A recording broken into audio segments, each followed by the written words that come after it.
Hey there everybody, Intense Angler here.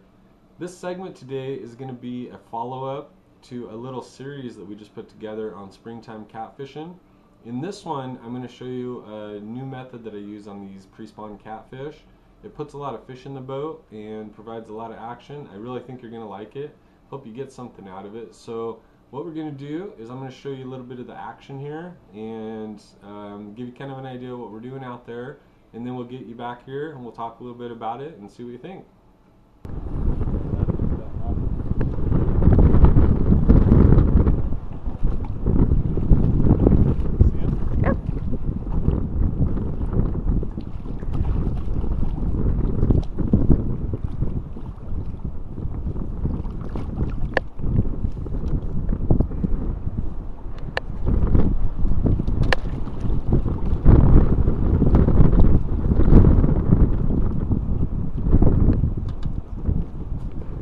Very nice. Yeah, this one's pulling.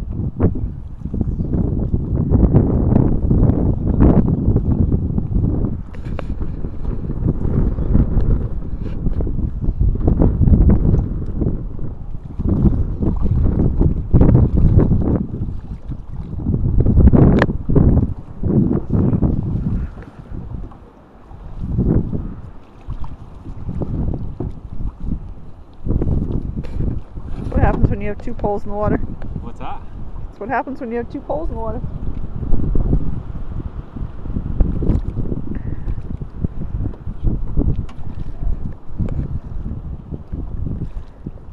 Yay!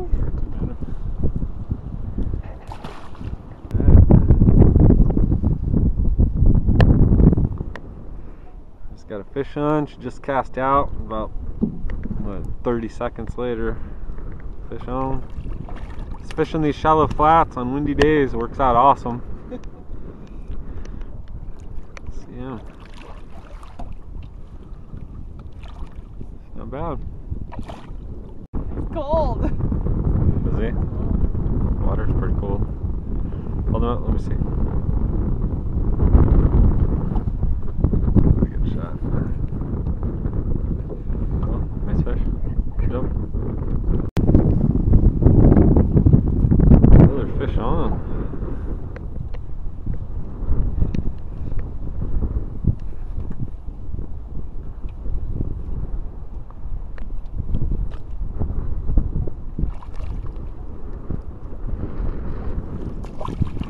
That's a little fella. Oh, wow. I haven't seen one that small in a couple years. Cool.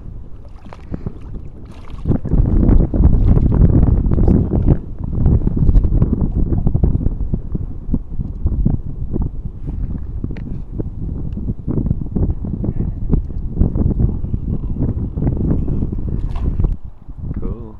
You want to let him go? Yep. Go that way. Good.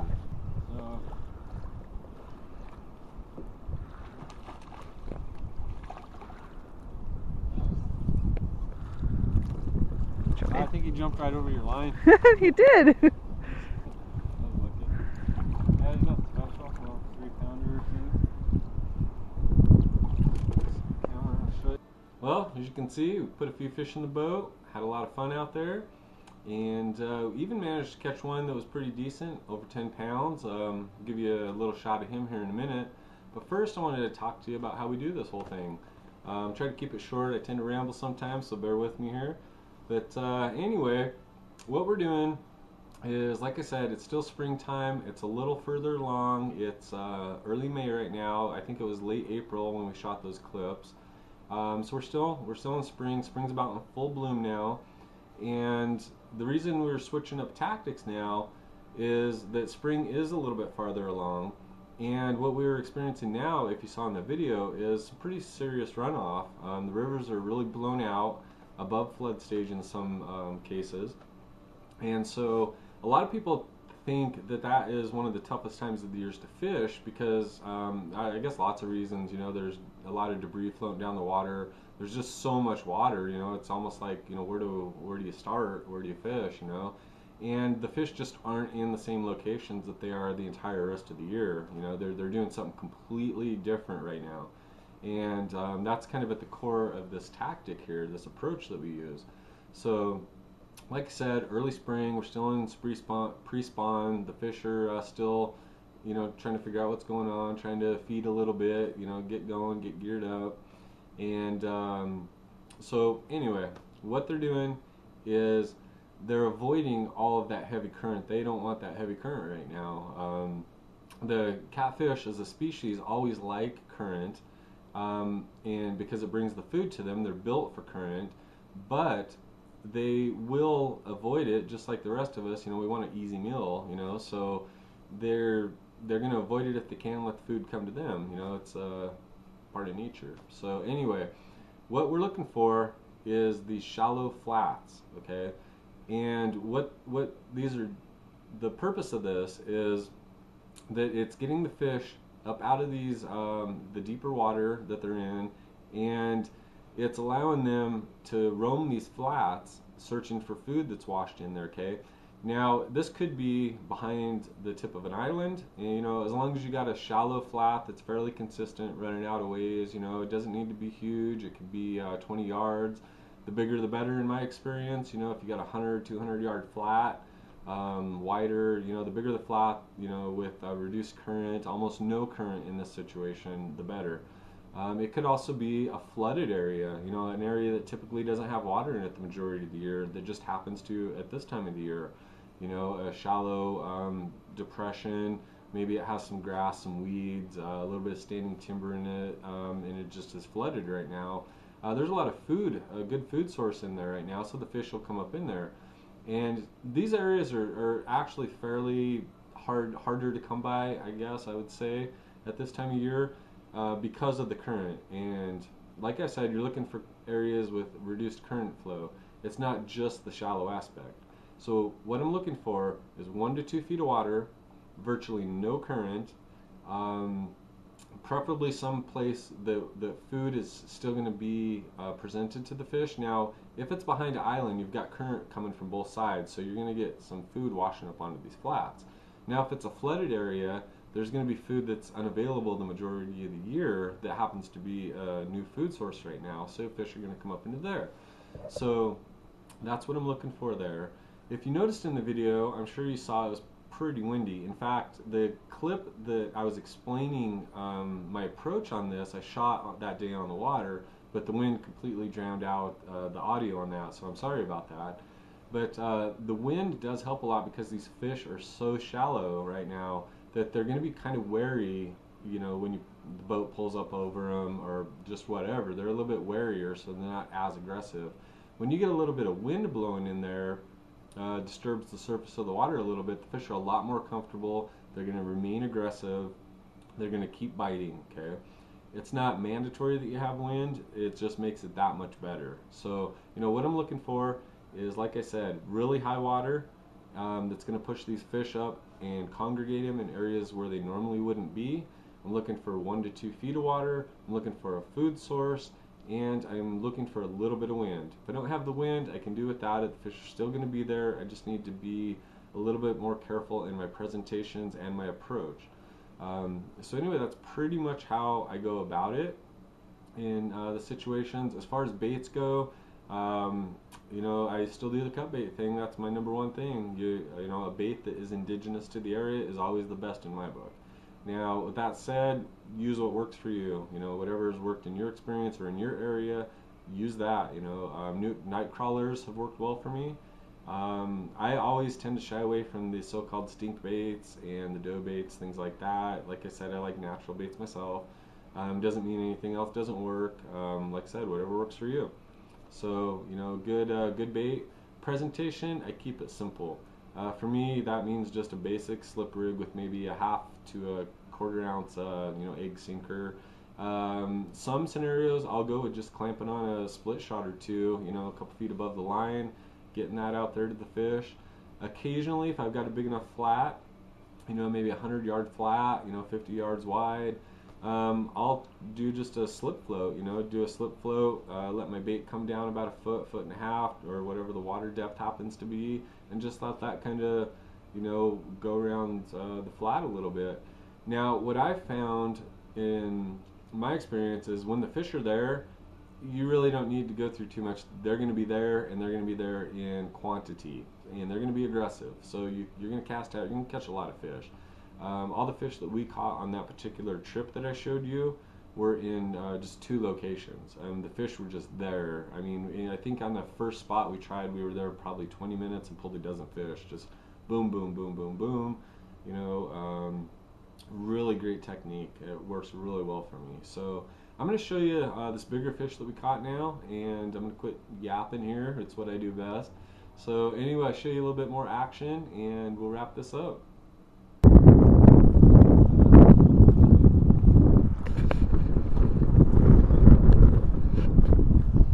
The mammoth.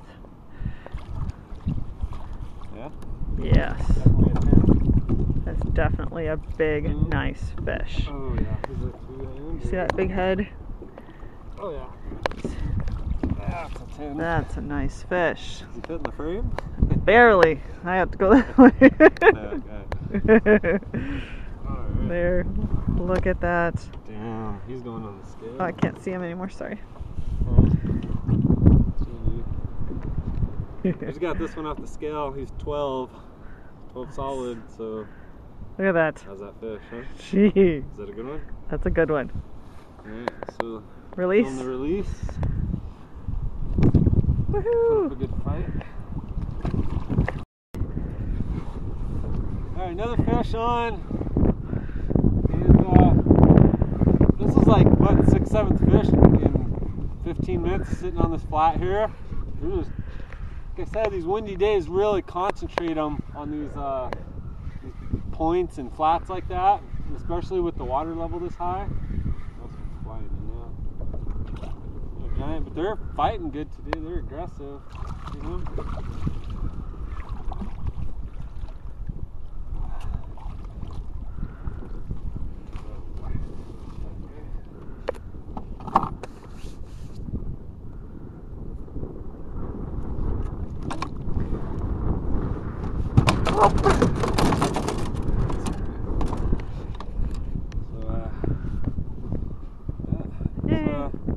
Early April catfish, windy day, fishing shallow flats. Get these all day long like this. Well, that's about all I got. So hope you liked it. As you can see, we pulled a few fish using this technique. Like I said, it's one of my favorites. We're still here in early springtime. We're in the pre-spawn for the catfish. That's why you're seeing these videos on the catfish right now. I do have several other fishing videos in the works, and that will be coming up on the channel here.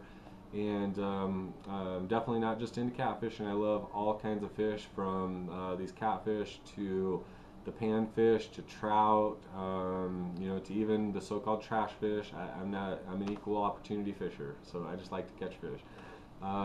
So I like to also focus on the percentages, though. I like to catch fish, and what happens to be working right now is these catfish. They're the hot thing going right now, and so that'll be this way for the next few weeks. We'll get into some of these big catfish here, and as the season progresses, we're going to do a little bit of pan fishing, probably perch and crappie are coming up next. Some sturgeon fishing will be coming up. We're going to be getting in some really big fish, so I can't wait for that, and can't wait to share that with you guys. And then, you know, we'll be doing some of the mountain stream fishing as the streams kind of clear up there and the mountains lose the snow. And then we'll be doing some of the really high mountain lake stuff. You know, we'll be doing some brook trout fishing, some rainbows, some bull trout, stuff like that. So we're gonna have a lot of fun this year, and I really can't wait to share some of these videos with you guys and get some feedback, see how you guys are doing things, and hopefully I can better my approaches here and my techniques, and make my fishing experiences better. So I'm hoping that that's also the case for you. I'm hoping you're getting something out of these videos, and any feedback rather is very much appreciated, as always. I've gotten tons of really good comments back and learned some really cool little tips and tricks so far, and I'm hoping that that continues. So anyway, drop me a line and let me know what you think, and we will see you on the water. Thanks for watching.